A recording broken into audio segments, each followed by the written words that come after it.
So with this video, we're up to day 3 in chapter 2. We're going to take another look at free body diagrams for circular motion. Just look at a couple more examples, and then we'll save one more day for doing some free body diagrams as well. So day 4 will also be more free body diagrams. So here's an interesting question. I'm going to start to get into some two-dimensional looking free body diagrams. This is for race cars, go-karts, whatever, going around a circular track on level ground, or people riding on a merry-go-round while it's spinning around, especially if they're just standing there, if they're not using the handles and they're just trying to use the grip of their shoes to hold themselves on a merry-go-round. Turns out both those stories have exactly the same free body diagram. We'll find that for these objects who are going in a circle, they're definitely accelerating towards the center, right? So there's going to be a force towards the center. Some forces acting on them. There's going to be an mg pulling down, of course, because the earth is down there underneath them. And in response to that, the surface they're on, whether it's the pavement or the merry-go-round, will push up. And in this case, it chooses to push up with a force that's the same size. It's not like you're in an elevator. And so you have this Fn that happens to equal the mg exactly. And so far, those are not towards the center. So we need something towards the center. And in both cases, there is only one more force to draw in. It is towards the center, and it's friction, preferably static friction. When that person's standing on the merry-go-round, I'm hoping that their shoes are stuck statically to that rotating table. And for the tires of the car, if we're driving in a nice civilized way, then we should be dealing with static friction between the rubber tire and the pavement. It should be just making that nice static contact as the tire rolls along. And so, as always, we stare at the free body diagram and ask ourselves, well, what does that add up to? What's the net force in that story? And in this case, it is just friction. So when we go to do F equals ma, whether you call it FC or F net, who cares? Doesn't matter. When we go to stare at the picture, we're going to go, okay, it's going to be force of friction. And that's it over on that left-hand side.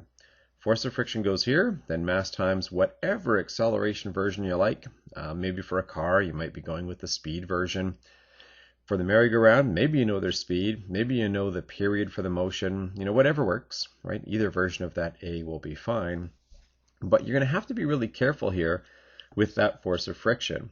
So often we're accustomed to saying force of friction, oh, just replace that with mu times Fn. Well, for sliding friction, go for it. That algebra is always right. But be careful about replacing that FF with mu times Fn, because it does not always apply for static friction. It would only apply if there's something in the story that says, wow, it's right on the edge of holding. So only if it says something about just barely holding on, then you can trust that algebra. Otherwise, that equation, mu times Fn, does not offer you the friction value. Instead, it just gives you a warning. And so I'd like to give you two contrasting examples here where you can see one time where you can't use that equation, and then one time where you can, right in your algebra. Okay, here's the first. We've got a static coefficient of friction of 0.75, and a 70 kilogram rider is just standing on a merry-go-round, and I'm wondering whether they're going to stay there. And the radius that they're standing away from the hub is 1.2 meters, and the period is 2.8 seconds. Okay, well, it's a merry-go-round, right? So there's the free body diagram again. FF is the only force, so it's going to be my net force. So yeah, sure, I start with F net equals ma. In goes the FF. I am not going to substitute in mu Fn for that FF.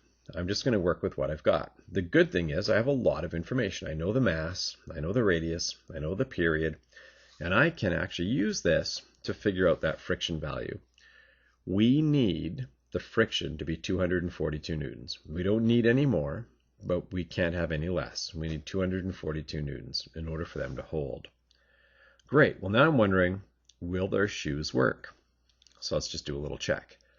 The Fn does balance out with the mg in this story, and that Fn would be really close to 400 because their mass is 40. It's 392.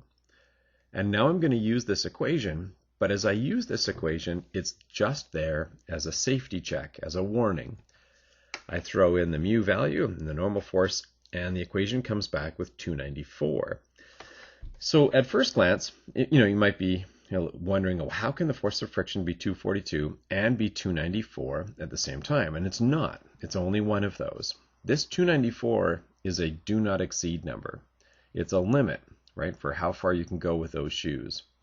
I don't need 294, I only need 242. So that's all that the friction will be, just 242. That 294 is the maximum possible. I'm not going to be anywhere near it. Sitting down here at 242, that rider is okay. So notice that I didn't, early on, in the work that I've done here in blue, I didn't put in mu times Fn, because that mu Fn for static friction is just all about the warning for maximum values. Okay, let's try this again. Let's try this now with a car. It's supposed to be the same story, basically. So it's asking, what's the fastest possible speed a 1,400 kilogram race car can go around this corner, 65 meter radius, and the mu for the static coefficient is 0.8. So this one's different. This one has this phrase in there, fastest possible speed. So that says we're not just going to drive around the corner casually. We're going to go faster and faster and faster until the rubber tires are just barely holding on in a static sense. So in this story, we are at the edge, and you can use mu times Fn. That's the only time you can use mu Fn for static friction, is when you're at the edge. So I begin it the same way. F net equals ma. I'm going to put force of friction in for the net force, because it's the only force going towards the center. And now it is fair game to say, wait a minute, I can put in mu times Fn, because I know I'm at the limit. The wording says so. Even more algebraic substitutions here. I can say, well, the Fn is actually equal to the mg. And I get to here. And now it's kind of neat. I know they told me that the mass of the car was 1,400 kilograms, but they didn't need to. This is a mass-independent problem. Nobody cares what the mass is. It actually reduces in the algebra. And then we can go and do a quick little substitution of values, and this story's done. They can go around the corner at 22.6 meters per second. We can figure out what that is in kilometers an hour if you needed to. Don't really have to do it here, though. I didn't ask for it. So I'm just going to give that speed as 22.6. Okay, so that's the story for somebody on a merry-go-round or for a car going around a corner. Be careful about using mu Fn. Only use it if there's something in the story that says you're right at the edge. One more free body diagram today. It is possible to buy these little toy airplanes, little battery-powered deals that have a nice little propeller to make them fly along, and they hang from a string from your ceiling. And they fly around in kind of like a little cone shape that they do. And it's kind of neat to watch them, and that string is definitely pulling diagonally. So this is a full-on, as we would call it, Francesca question, right? Like that chapter 1 Francesca lesson that we did. We've got a diagonal string doing two interesting things. So when we go to do the free body diagram for these little spinning toys, we're going to say, okay, the world's pulling down. There is an mg. The string is pulling diagonally with a force that's actually bigger than mg, just as you look at it. And we're going to take that tension and break it down into two parts. We're going to say, hey, look, it's got two jobs. It's got a tension in the y direction and a tension in the x direction. The tension in the y direction is just going to cancel out with the mg. They're equal in size. And the tension in the x direction does not reduce or cancel with anything. It's left over, and it's important. This Tx is actually going to be our net force. It is the force towards the center that's going to make this airplane go in a circle. The center of the circle would be around here somewhere. And so we could actually, go and measure that radius if you needed to as you go to do the problem. And then when we go to do F net equals ma, we're going to look at the picture and say, okay, Tx is what's happening here. It's the force towards the center. And so F net equals ma will look something like this. Now, truth be told, there are a couple of other forces that I never bothered to draw in. There would be the propeller force pulling the plane forward, kind of at us, and then there would be some air friction force going back, and they would be equal once that plane reached a nice stable speed. So they're not really of interest to us. The key part of interest here is that diagonal tension, which has the two jobs, and how we can use the Tx in order to keep going with this problem. Now, to actually get a handle on that Tx, you're going to have to either do Pythagoras or some trigonometry and relate it back to Ty, because you know that Ty is the same as mg. So let's try this out with one last question. So here's a little story about good old Francesca doing some physics experiment. This time, though, she's not in an airplane. She's on a train. And it looks like this train's going around a nice corner. And looking in the back windows of the train there, I think I can see her in there. She is doing some sort of physics experiment.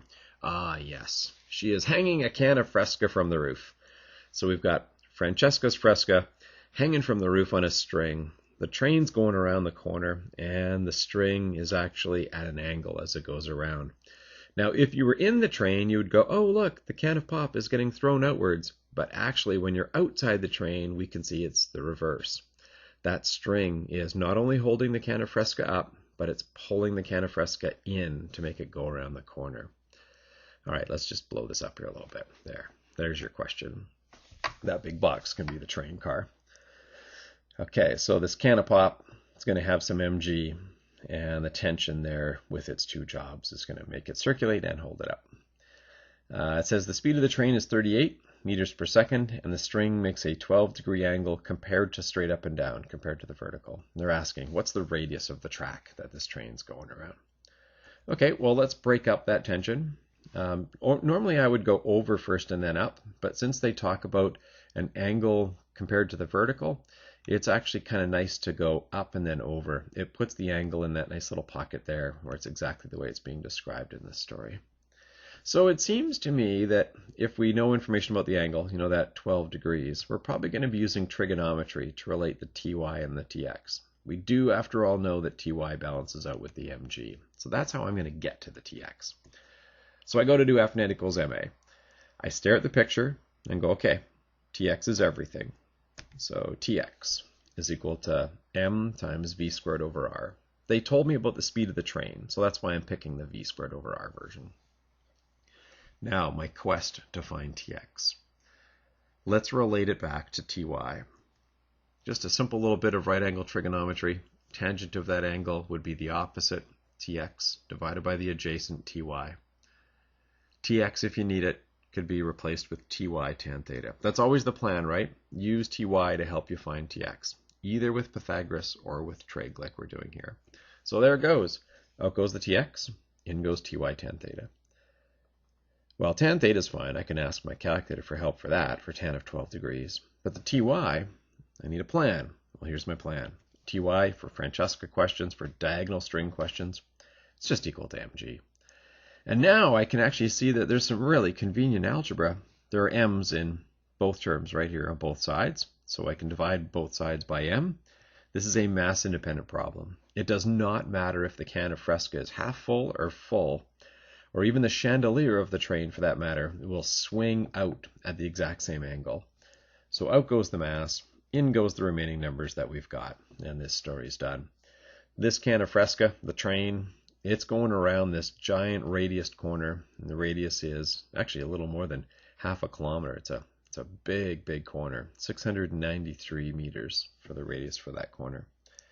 And that is all but I think one last free body diagram, which we'll save for lesson 4 for our circular motion question so far. Probably about the most involved one so far because it's two-dimensional. It's got some diagonals and some trigonometry in there. And we'll finish up with this lesson right here.